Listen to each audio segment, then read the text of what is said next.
Now, teachers in Gaza celebrated Hamas's October 7th terror attack. These teachers are funded through the United Nations Relief and Works Agency, or UNRWA. Earlier, I spoke with Hillel Neuer, the executive director of UN Watch, which is the Geneva-based organization that documented this report. Hello, welcome to the program. Really great to have you on today. There's a video circulating on social media showing several UNRWA children saying they're taught in school to hate Jews and that they want to stab and run them over. And one child even said he's ready to be a suicide bomber.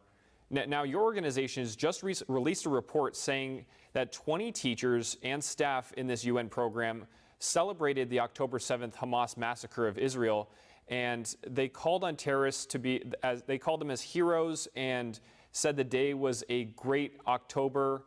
Now, recently, you presented these findings to the UN Commission. What were their reactions here, and do you see any movement here in terms of turning this situation around?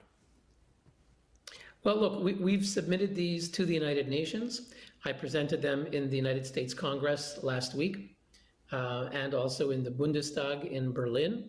The United Nations has not answered yet. We've not seen any action, anyone fired. These are teachers who glorified one of the worst atrocities of our time, a mass terrorist attack where an estimated 1,200 people, I say estimated because a number of the bodies were mutilated and burned beyond recognition. So Israeli forensic teams are still working hard to identify DNA of the victims. So the numbers, may change. But we're talking now, estimate around 1,200 people massacred, mutilated, burned alive. And UNRWA teachers, these work for the United Nations. They're Palestinians, typically we're talking now in Gaza, praised the attacks. As you said, they called them heroes, the murderers. They called them princes, said it's a glorious day, and we're paying for it. I'm living in Switzerland, I'm Canadian, both those countries, Canada and Switzerland, give money to UNRWA. The United States is giving well over $300 million a year to UNRWA. The American taxpayer is paying for teachers who are celebrating the murder of Jews. Right, and combined, the total UN funding yearly is over $1 billion as of last year. Now, how could this happen under the UN's watch? Well, that's an excellent question. It's the question that we're posing to UN Secretary General Antonio Guterres and the head of this particular agency, Philippe Lazzarini. And we haven't gotten an answer yet. They tend to stonewall. They try to avoid the issue. They will attack us.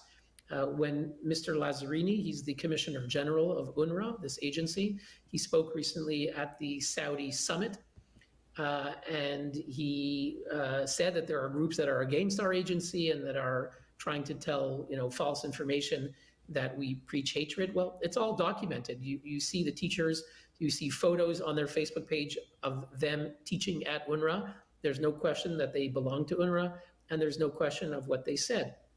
In any other framework, if a teacher in the United States at a public school were found to be glorifying Hitler and celebrating the mass murder of anyone, that teacher would be fired immediately, would never go before a classroom again.